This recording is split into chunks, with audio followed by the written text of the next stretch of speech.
really knew my mother because she died from an infection when I was only 11 days old. It was 1797 and many women died from childbirth. My father took in my half-sister Fanny and treated her as his own daughter. Fanny was a little more reserved.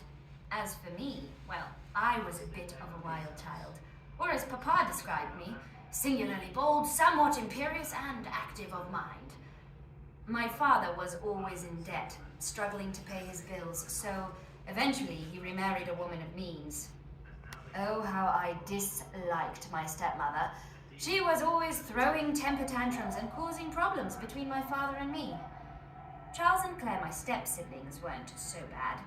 In fact, Claire and I were exactly the same age and spent a lot of time together when we were older.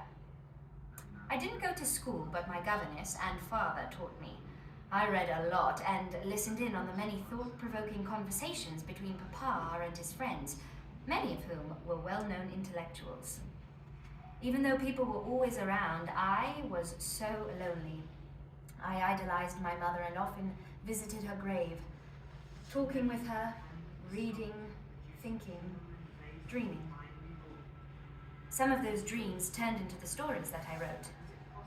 After many years of fighting with my stepmother, Papa sent me off to stay with a family in Scotland. I was 14 and did not want to go, but in the end I was happy there, at least until I returned 2 years later.